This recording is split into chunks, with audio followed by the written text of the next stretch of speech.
Welcome to the Lawyerist Podcast, a series of discussions with entrepreneurs and innovators about building a successful law practice in today's challenging and constantly changing legal market.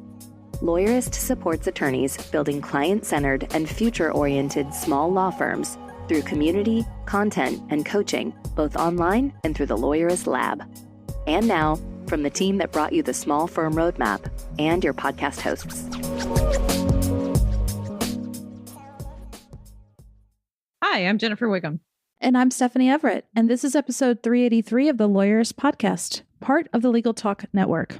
Today, I'm talking with Stanley Tate about how he designed his business to live the life of his dreams. Today's podcast is brought to you by Posh Virtual Receptionists, LawPay, and MyCase. We wouldn't be able to do this show without their support. Stay tuned. We'll tell you more about them later on. Stephanie, we were just talking about taxes and talking about how we thought this might be a boring subject for the intro, but it's actually not a boring subject, I think. I'm very fascinated by numbers and money and how it works. But what do you think our lawyers are thinking about as tax season closes right now? Yeah, I mean, a lot of people are probably hearing this. I mean, like, I thought I just got through this. Like April 18th came and went.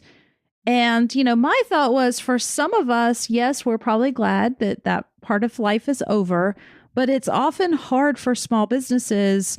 I know for me, like when my CPA calls and is like, hey, guess what? You owe money, or here's how much you need to be paying in for your next estimated amount. That sometimes can be a very painful conversation if you're not preparing for it. Yeah. And preparing for it, what do you mean by that? How do people prepare for it? Yeah, I think the easiest thing to do, quite frankly, is just open up a separate bank account.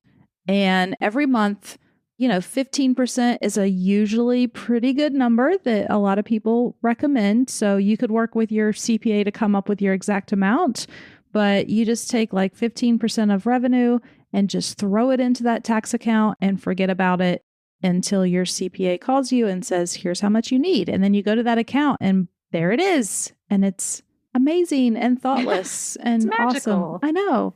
Yeah.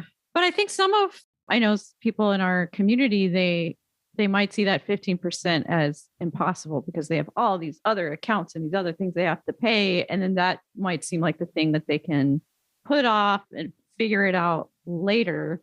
But I always wonder, is that stress worth it? When you get to tax season and you get your taxes done and you get a big bill and then you have to scramble to figure out how to come with it. So even if you don't do 15%, just something that you put in there, because you might not be able to do 15% right away the first couple of years in business. But if you put something away, it's going to make it so much easier if you get a bill later. For sure. I mean, some people say they hate paying taxes. My dad kind of always taught me like, hey, if you're paying taxes, it means you're making money. So that's a good thing. Which is a good way to think about your business. Yes, making money. So I'll pay my share, but just get started. Put something away to lessen that burden, to know it's there. Your expenses do a weird thing. Like when that money gets out of sight, out of mind, you can adjust other expenses, I think. Yeah, I think so too. And I think that there's this perfectionist attitude that we see running through everything that people in our community do. And it's the idea, if I can't do this exact 15%, or if I can't put exactly what I want away, I might as well just not do it at all. It's this all or nothing thing. And maybe that's a law school thing. Stephanie, you can tell me if that's true or not. I don't know. I'm not a lawyer, but just put something away. And no matter how much you have away, it's just going to feel better. Yeah. Unfortunately, like I have a friend who's a lawyer that does tax controversy work, and he makes most his money representing lawyers who can't pay their taxes. And you see it a lot with contingency fee practices, unfortunately, because they have such big swings and they think, well, I'll have another big hit before tax time comes and I'll use that money to pay for it. And it's unfortunate, but you just don't want to set yourself up in those situations. So just get started.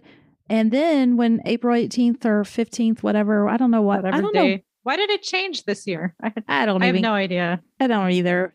I don't keep up with it. But whatever that magic day comes around, you can be excited and joyful and celebrate instead of freaking out. Wouldn't that be lovely? Tax day party. Yeah. That's actually a great idea, is to take something that is normally onerous and scary and boring and just make a party out of it.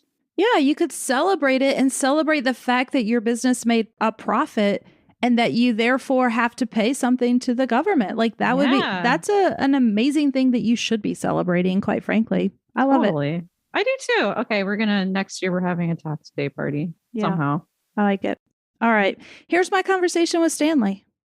Hey, I'm Stanley Tate, student loan lawyer, and I'm happy to hop on the Lawyers and talk with Stephanie here about all things how I think about my business and tech and student loans. Hey, Stanley, I'm so excited to talk with you today.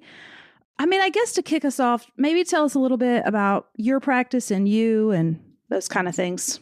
Yeah, well, Stanley Tate. I'm a lawyer that I designed my practice to help people solve student loan problems. And I came to that because I was looking for something that allowed me to work remotely and to do paperwork. I realized pretty early on I didn't like going to the cattle call of sitting on a docket for anything. So I wanted something that gave me that type of flexibility. But before I even got here, from the south side of Chicago, Cubs fan though, which is always weird for people. And then beyond that, a military veteran deployed to Iraq, came into law later on in life. I was 30 by the time I started this journey. Yeah.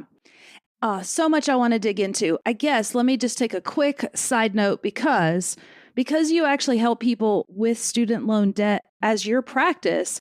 I suspect that we may have some people that would be upset if I didn't ask you like, hey, what's going on with student loans in the world right now? And is there anything pressing we should know? Because we're all struggling with our own debt.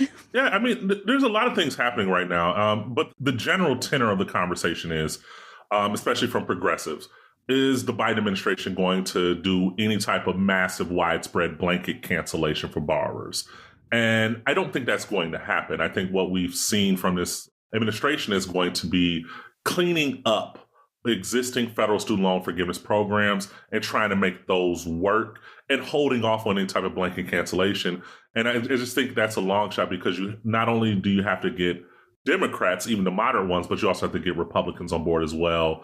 And, he could do it by executive order. I just don't see President Biden using his chips that way. I think it's more likely that we're going to continue to see the fixing of existing programs as we've seen with public service loan forgiveness, or just last week fixing income-driven repayment plan forgiveness so that they track it better and give people credit towards their 20 to 25 years forgiveness. I see that happening also. Maybe there's some talk inside of bankruptcy circles with changing the bankruptcy code to make student loans dischargeable after a certain period of time, likely going to be around 10 years. Okay. But for now, we should just keep paying our loans. I think you should keep track of the news as far as federal student loans, because the moratorium got kicked out until September. And then for private student loan borrowers, none of this really applies to you. So whatever. Yeah, I know. All right. Well, thanks for covering that. But what I really want to talk to you about today is your law firm, your practice, because, and you've already really even mentioned this in your intro of yourself, you have really been very thoughtful in designing a firm that lets you live the life you want. And so tell me more about that. So at the time that I was starting the firm, I was engaged, soon to be married to a woman who was, she is a medical doctor, was pursuing cardiology's fellowship. And I realized if we were to ever try to have a family, there's no way both of us can be 80-hour-a-week people. It's just not going to work. So I was like, hey, I need to find something that allows me to be flexible in my schedule so I can be the one doing the errands, things like that, because her job comes with its own mandate. So let me see if I can find something more flexible. And I started off in consumer bankruptcy, and that was cool. But then I realized it was like a race to the bottom as far as pricing goes. There's really not a way to distinguish yourself inside of that niche. The way you get your money is in volume. It's not because you're the very best bankruptcy lawyer for consumers. The system doesn't reward you for that. There's not a great difference between the cola products, basically. Everyone's selling cola.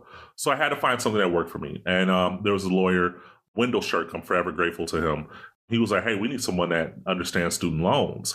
And I didn't even know it was a thing at the time, right? It was just dead. Right, we're talking this is 2013, 14. He's having this conversation with me. Then I looked into it and I was like, oh, this is a problem. And it's it's complex enough where it gives me enough interest.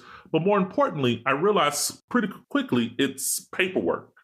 And it's understanding how all of these processes work together. And I didn't have to go to court. I could work from wherever I wanted to.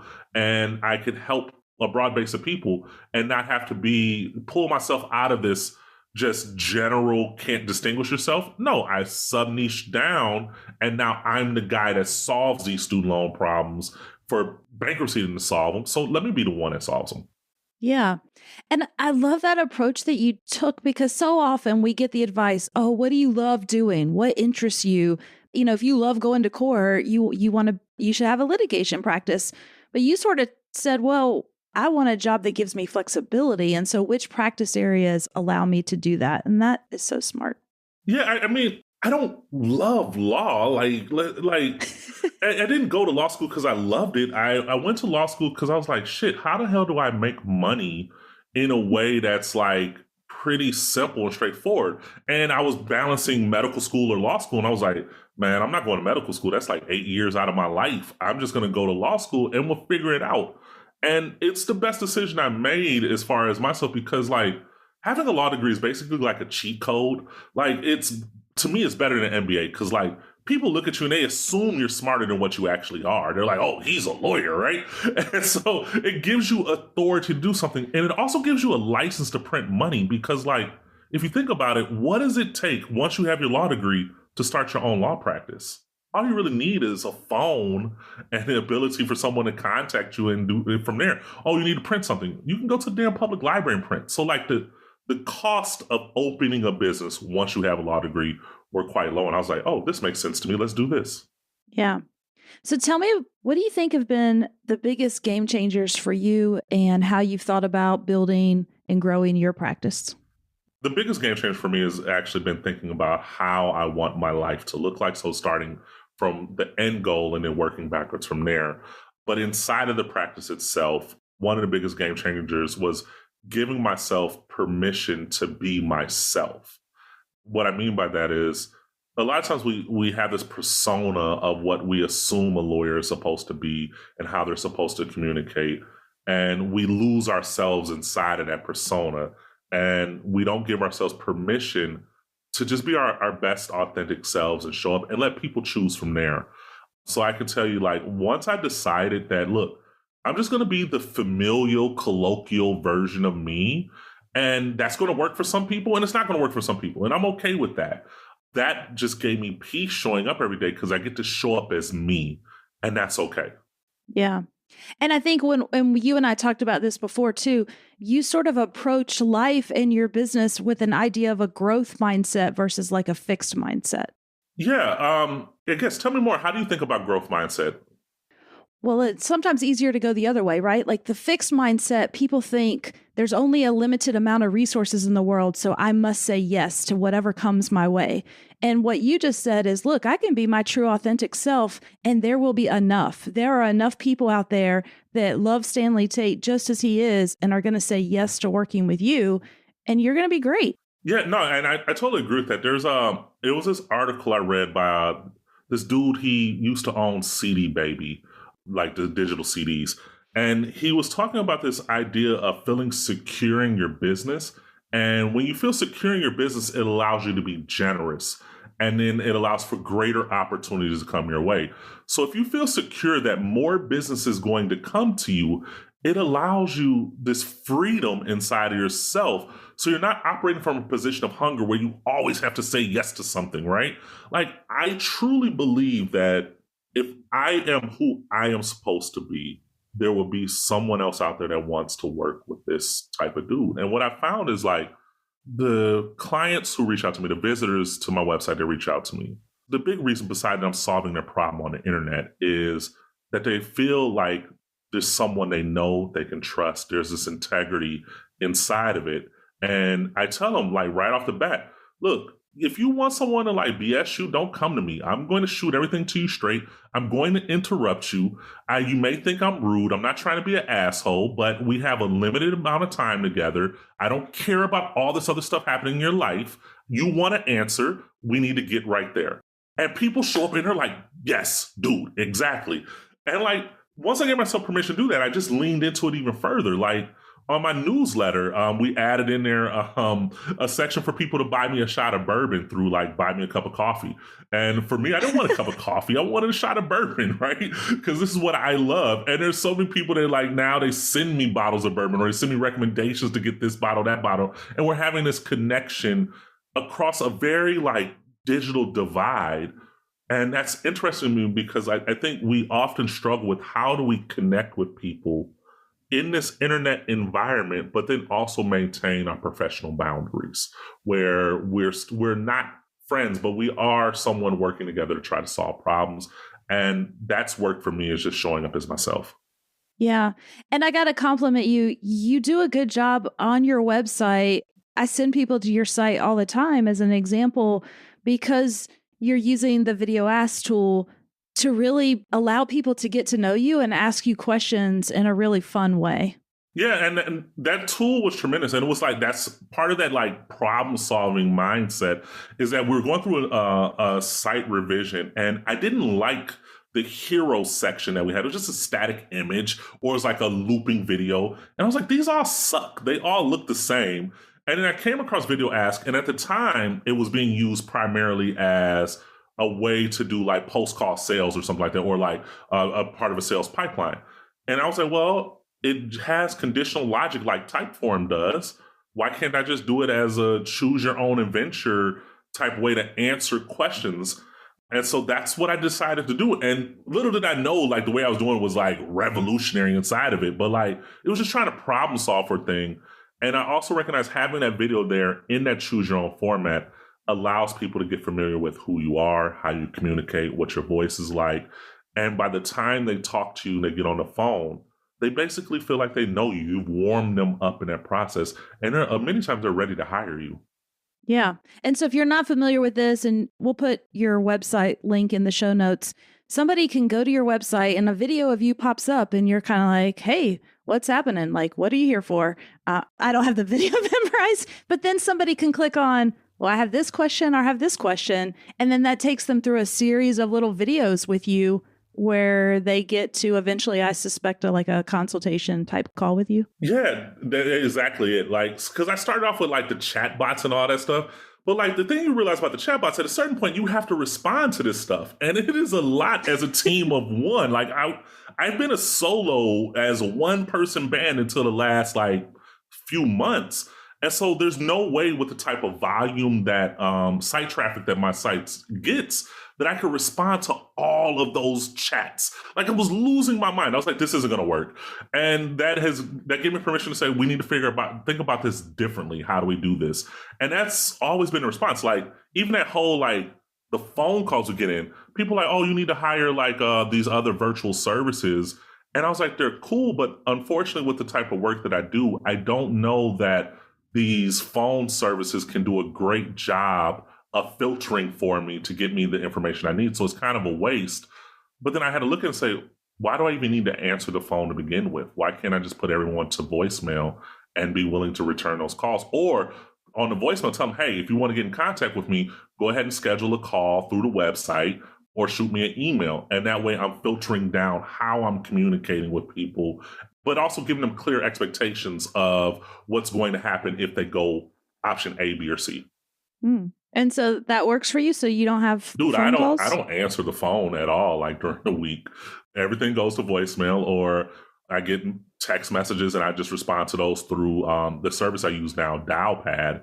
But yeah, I'm not on the phone unless I'm calling people during our scheduled times for our initial session together.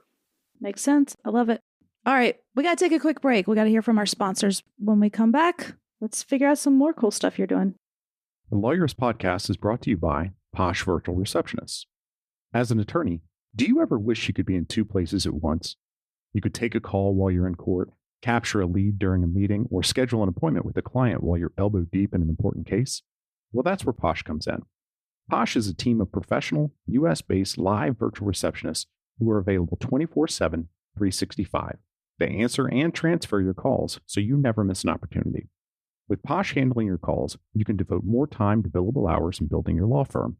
And the convenient Posh app puts you in total control of when your receptionist steps in. So if you can't answer, Posh can. And if you've got it, Posh is always just a tap away. With Posh, you can save as much as 40% off your current service provider's rates. Even better, Posh is extending a special offer to Lawyerist listeners. Visit posh.com/Lawyerist to learn more and start your free trial of Posh Live Virtual Receptionist services. That's posh.com/Lawyerist. And from LawPay, the gold standard in payments for the legal industry. For more than 15 years, our partners at LawPay have been helping lawyers get paid faster. In fact, 62% of bills sent via LawPay are paid the same day. To learn how you can enjoy faster and more reliable payments, schedule your demo at lawpay.com/Lawyerist. And from MyCase, tired of wasting time on administrative tasks? Want to bill more hours, get paid faster, and ensure the success of your team? With MyCase law practice management software, your firm will have access to all the tools needed to run more efficiently. Digitize your client intake, manage documents in one place, and track every billable hour so you can focus on what matters most to your firm. MyCase is an affordable, all-in-one solution that gets your business up and running quickly. Hundreds of lawyers have rated MyCase the #1 legal case management software. After making the switch to MyCase, one law firm saved over 100 hours per month, time that would have otherwise been spent on tedious administrative tasks. It's time to choose a case management software that works for you. If you're looking to supercharge the growth of your firm, go to mycase.com/Lawyerist and sign up for a free trial. Right now, Lawyerist listeners get 3 months at no cost on a new annual plan. Offer cannot be combined with other discounts. Visit mycase.com/Lawyerist to get started. All right, we are back. And I know you've been so intentional with how you delegate and get things off your plate. I mean, that last one was probably a good example that you're like, why can't things just go to voicemail? There's probably a lot of people who are freaking out right now just thinking about that, but I guess it's working for you. What are some other things that you think you're doing that would probably feel pretty different to other lawyers? That's a tough question. What people are shocked at, aside from like the not taking phone calls, right? And to be clear, I don't talk to courts all that often, and opposing counsel, we're always emailing each other anyways. So the vast majority of people who are calling me are cold leads and looking for help. So I just made that decision. But beyond that, like, it's about outsourcing all the things in your life that you don't want to do.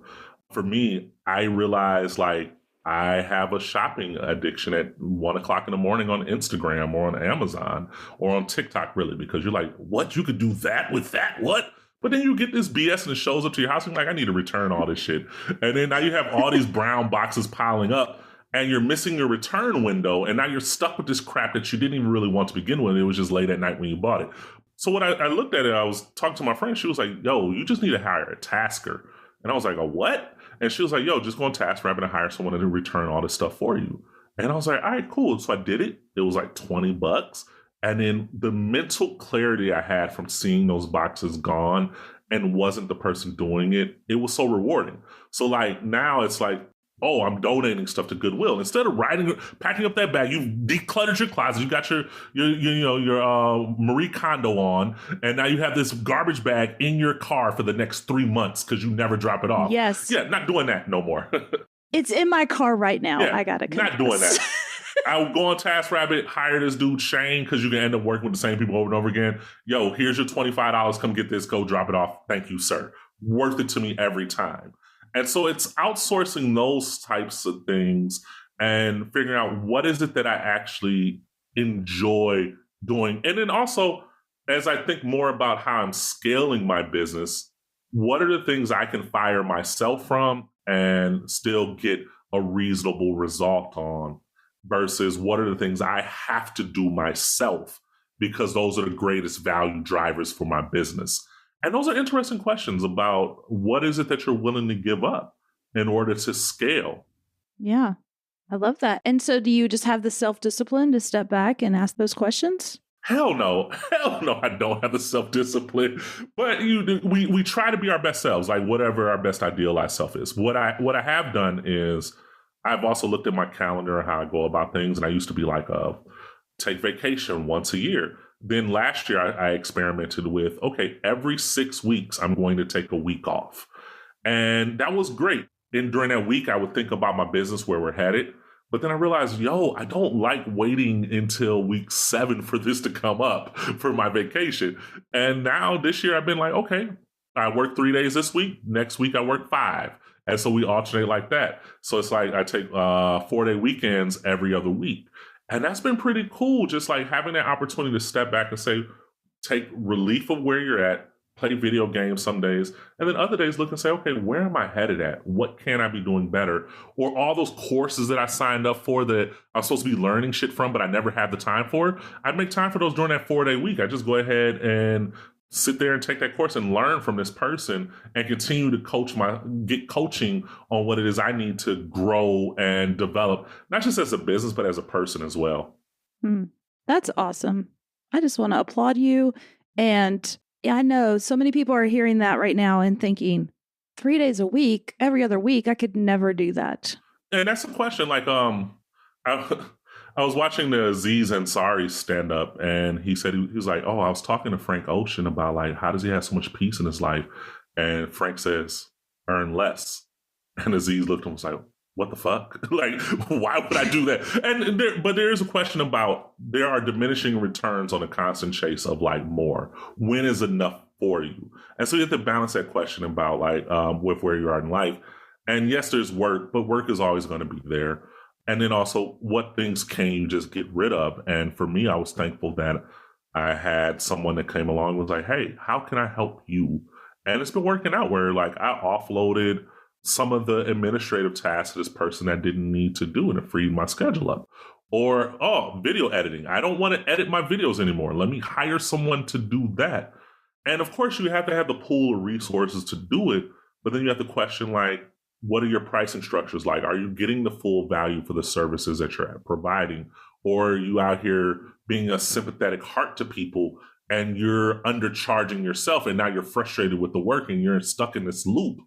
And that's where when I hear lawyers and they're just looking at themselves as a lawyer, and I'm like, no, dude, you're a business owner. You have to think about yourself as a business owner first and go from there.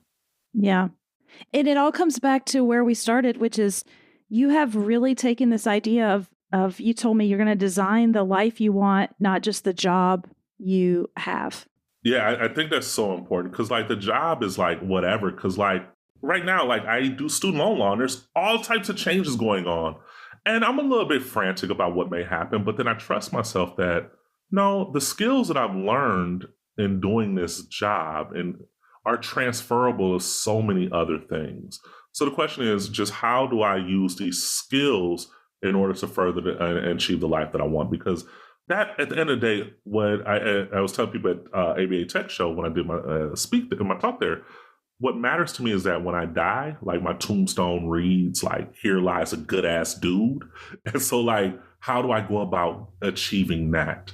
And that has so little to do with me being a lawyer and has so much more to do with who I am as a person. And so let's worry about those things, and all this other stuff will sort itself out. I don't think there's much else to say after that. That was perfect. I think you're getting there. Cool ass dude. I love it. Stanley, thanks for coming on with me today. Oh, no, thank you for having me, Stephanie. I appreciate being here. Oh, there is one thing I want to share with every lawyer that operates in the online space and that has like a website. You have to look at your website as an employee. If not, what are you doing with it? And what I mean by that is you pay your employees a salary every single year. Like there's so many of you who are frustrated with the results you're getting from your website, but you haven't reinvested back in the design of it, the content for it, all these other things that help make this employee go.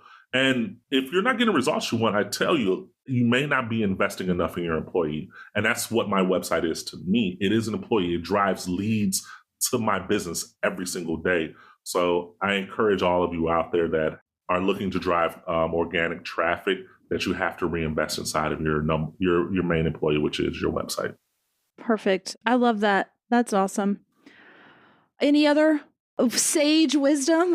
Nope. Probably so much. No sage wisdom. That's all I got. Other than I'm getting excited to watch these Warriors make this playoff run right now. That's huge for me. All right.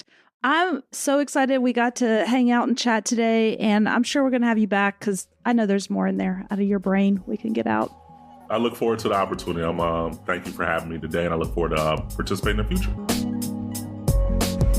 The Lawyerist podcast is edited by Brittany Felix. Are you ready to implement the ideas we discuss here into your practice? Wondering what to do next? Here are your first 2 steps. First, if you haven't read the Small Firm Roadmap yet, grab the first chapter for free at lawyerist.com/book. Looking for help beyond the book? Let's chat about whether our coaching communities are right for you. Head to lawyerist.com/community/lab to schedule a 10-minute call with our team to learn more. The views expressed by the participants are their own and are not endorsed by Legal Talk Network. Nothing said in this podcast is legal advice for you.